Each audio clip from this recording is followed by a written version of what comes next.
Como ficam, então, os outros casos que têm domínios totais iguais a 4, porém o número de domínios ligantes diferente de 4? Como funciona a questão de arranjo de geometria? Nós podemos dar o exemplo tanto para a molécula de amônia quanto para a molécula de água. Nós podemos fazer a distribuição eletrônica para o nitrogênio. O nitrogênio tem número atômico 7, portanto, se fizer a distribuição eletrônica vai dar 5 elétrons de valência. O hidrogênio é 1, o oxigênio 8, o hidrogênio 1, então o hidrogênio sempre com 1 elétron de valência. O oxigênio 8, mas tirando do 1s2 sobram 6 elétrons de valência para sua camada de valência. E ambas as moléculas, amônia e água, com 8 elétrons totais. Então, na amônia, 2, 4, 6, 8. Na água, 2, 4, 6, 8. Nós podemos perceber que em ambos os casos, nós temos domínios totais iguais a 4. Portanto, arranjo tetraédrico, como era no caso do metano, certo? Tanto para esta molécula, quanto para esta molécula. O que vai diferir elas vai ser a geometria. Quando nós temos a molécula de amônia, nós substituímos uma das ligações por um par de elétrons não ligante. Então isso é equivalente a, partindo da estrutura da amônia, da estrutura do tetraedro regular, nós retiramos um dos pares de elétron e deixamos apenas o que seria equivalente a um domínio de elétrons, porém não ligante, que a gente vai representar por esse domínio menor.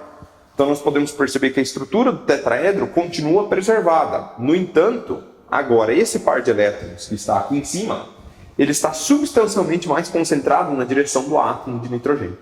Isso vai causar uma repulsão maior com os 3 domínios de ligação que existem abaixo dele, fazendo com que esses 3 domínios tendem a ir mais para baixo ainda, ou seja, eles vão fechar ainda mais esses ângulos. Na amônia, esse ângulo é de 107 graus.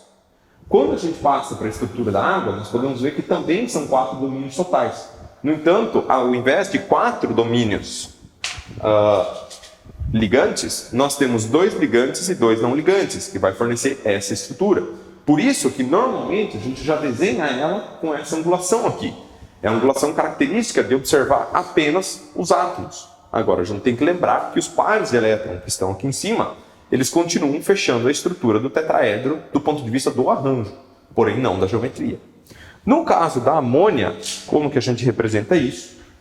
Eu vou colocar o átomo de nitrogênio aqui, os hidrogênios. Como nós vimos antes, existe um hidrogênio para cima, um para o lado, um para frente, um para trás. O de cima eu vou substituir pelo par de elétrons, então vai ter uma ligação no plano, uma ligação para frente do plano e uma ligação para trás do plano. Então essa daqui seria a forma de representar a geometria da molécula de amônia no espaço tridimensional. Para a molécula de água, teoricamente eu também poderia fazer isso. O que acontece? Eu não preciso mais, se eu imaginar essa molécula de amônia sendo transportada para a molécula da água, seria o equivalente a qualquer uma dessas ligações aqui também ter sido trocada por um par de elétrons não ligantes. Só que como quando eu tenho 3 átomos, ou 3 pontos no espaço, eles sempre definem um plano, diferentemente deste caso, eu posso escolher esses 3 aqui como pertencendo a um mesmo plano e fingir, entre aspas, que um desses pares de elétrons está para frente, enquanto que o outro aqui está para trás. Certo? Seria o equivalente a eu ver o tetraedro desta maneira.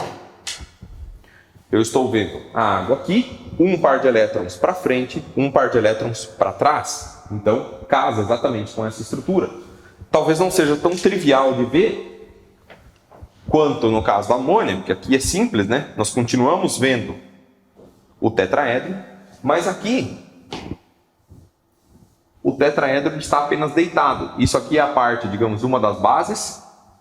Isso daqui é o outro triângulo e lá atrás é o outro triângulo. Se nós pegarmos esse tetraedro e girarmos ele para que a gente observe ele por baixo, por causa dessa face, nós vamos visualizar essa estrutura. Pode parecer meio difícil de visualizar isso, mas a gente garante que isso acontece na natureza.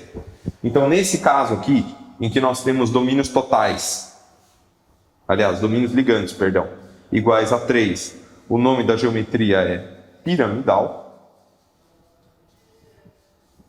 E no caso aqui, nós temos domínios ligantes iguais a 2, geometria angular. O que nós concluímos a partir desse exemplo? Dizer que a geometria angular não é o suficiente. Eu preciso saber se esse angular veio de um arranjo tetraédrico ou, como no caso do vídeo anterior, de um arranjo trigonal plano.